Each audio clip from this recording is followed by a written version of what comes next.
বিরিয়ানি বানাবে, অনেকদিন খাইনি।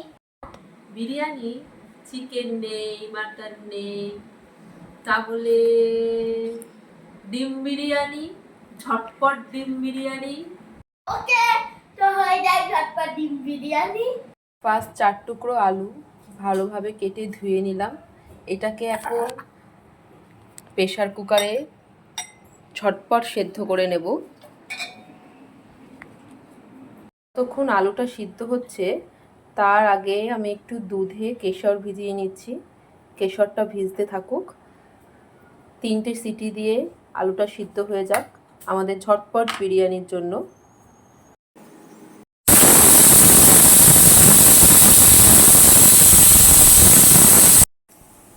একটা পেঁয়াজ কুচি করে নিলাম। যতক্ষণ ওদিকের মশলা রেডি হচ্ছে তার আগে এই চালটা ভালো করে ধুয়ে নিয়ে একটু ভিজিয়ে রাখবো। এটাকে খুব ভালো করে ধুতে হবে, অন্তত 4-5 বার ধুয়ে নিয়ে। এই তো আমরা ঝটপট ডিম বিরিয়ানি বানাচ্ছি, 15 মিনিট মতো ভিজিয়ে রাখলেই হবে। একটু আদা, রসুন, ধনে, জিরে বেটে নিয়েছি। খুব সুন্দর লাগে এই ঝটপট ডিম বিরিয়ানিটা। আমার রোদ্দুরও খুব পছন্দ করে এই ঝটপট ডিম বিরিয়ানি। এদিকে প্রেসারে 3টে ডিম সেদ্ধ করে নেব। 3টে ডিম আমি প্রেসারে সেদ্ধ করে নেব এই কারণেই, তাহলে প্রেসারে 3টে সিটি দিলেই ডিমগুলো সেদ্ধ হয়ে যায়। আর এখনের যা গ্যাসের অবস্থা, গ্যাসও কিছুটা বাঁচবে, আবার সময়ও অনেকটা বাঁচবে। যারা হয়তো অফিসের সময়তে তাড়াতাড়ি বেরোতে চাও বা যাদের খুব অল্প সময়ের মধ্যে রান্নাবান্না শেষ করতে হয়, তারাও এই পদ্ধতিটা অ্যাপ্লাই করে দেখতে পারো। ডিম সিদ্ধর ক্ষেত্রে 3টে সিটি দিলেই কিন্তু প্রেসারে সুন্দর ডিমটা সেদ্ধ হয়ে যায়। আচ্ছা, এইবার ভাত বসানোর জন্য প্রথমে একটি ছোটো জায়গাতে জল নিয়ে তাতে একটু এলাচ, লবঙ্গ, দারচিনি দিয়ে দিলাম। কিছুটা নুন দিয়ে দেব। যতটা ওই জলের স্বাদটা নোনতা না হচ্ছে ওই রকম কিছুটা নুন দিয়ে দেব। এবার জলটা চাপা দিয়ে দেব গরম হওয়ার জন্য। জলটা যখন গরম হয়ে যাবে তখন এতে আমরা চালটা দিয়ে দেব 80% সেদ্ধ হওয়ার জন্য। দেখছো সকলে কেমন জলটা ফুটে উঠেছে। এবার এই ভিজিয়ে রাখা চালগুলো আস্তে আস্তে এর মধ্যে দিয়ে দিতে হবে। সাবধানে দেবে যাতে জলটা ছিটকে না গায়ে আসে।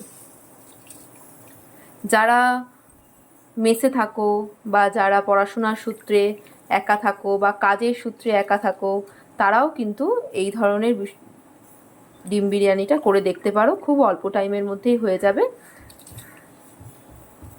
ডিমের তরকারি করা, ভাত করা, আলাদা করে আবার কিছু করা, এই সমস্ত ছুটকার ঝামেলা থাকবে না।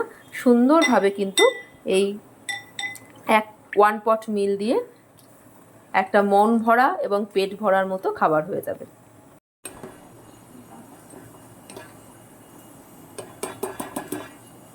এইটি 80% সিদ্ধ হয়ে গেছে। এবার আমরা এটার ফ্যানটা গেলে নেব।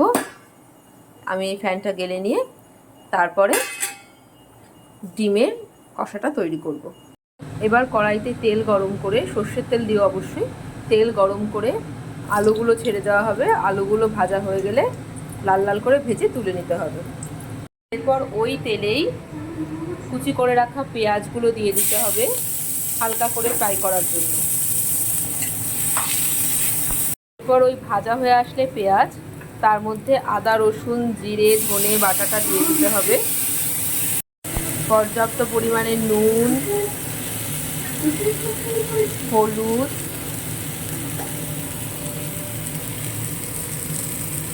দিতে হবে। তেল ছেড়ে আসলে ওর মধ্যে ভেজে রাখা ডিমগুলো এক এক করে এবং ভেজে রাখা আলুগুলো দিয়ে হালকা হাতে নাড়তে হবে।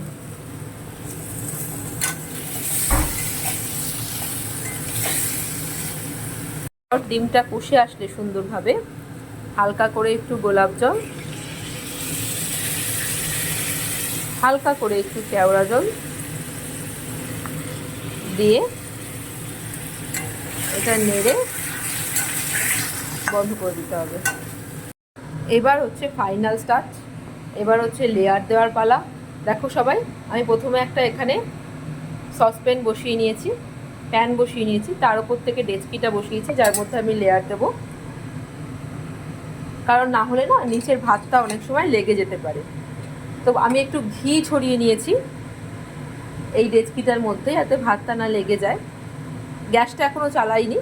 প্রথমে আমি ভাতগুলো এক এক করে সাজিয়ে দেব। তলার লেয়ারটা সব সময় ভাত থাকবে, এবং তারপরে চিকেন দাও, মাটন দাও, ডিম দাও, যাই দাও সেটা থাকবে, এবং লাস্ট ওপর থেকেও কিন্তু ভাত থাকবে। এইটা দেওয়ার পরে আমি এর ওপর থেকে একটুখানি কেশর ভেজানো দুধটা দিয়ে দেব, একটু বিরিয়ানি মশলা দিয়ে দেব, একটু গোলাপ জল, একটু কেওড়া জল, রাখা ডিমগুলো, রাখা আলু, বিরিয়ানির সব থেকে ইম্পর্টেন্ট জিনিস ঘি। যার যত ইচ্ছে তত ভালো ভালো করে ঘি দাও, বেশি বেশি করে ঘি দাও। ওপরের লেয়ারে রাইসটা দিয়ে দেবে, ভেজানো জলটা, দুধটা, অল্প করে কেওড়া জল, অল্প করে গোলাপ জল,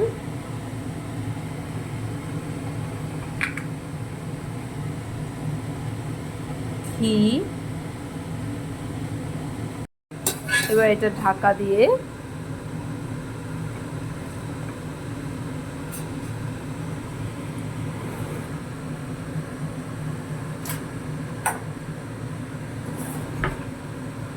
গ্যাসটা প্রথমে হাই ফ্লেমে রাখা হবে 5 মিনিট মতো, তারপর 5 মিনিট পর 10 মিনিট এটাকে দমে রাখতে হবে। দেখি বিরিয়ানি রেডি। সুন্দর গন্ধ বেরোচ্ছে, তোমরা তো গন্ধটা পাচ্ছ না। এবার দেখো কি সুন্দর ঝরঝরে হয়েছে, এই দেখো।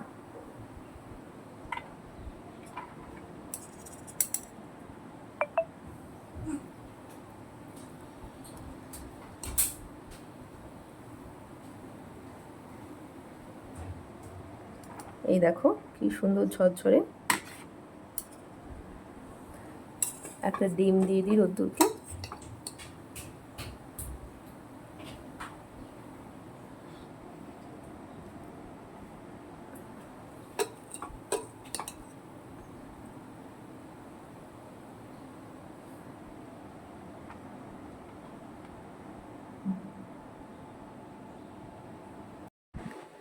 রোদ্দুর, বিরিয়ানি রেডি হয়ে গেছে, তাড়াতাড়ি হাত ধুয়ে চেয়ারে চলে এসো, আমি টেবিলে দিয়ে দিলাম।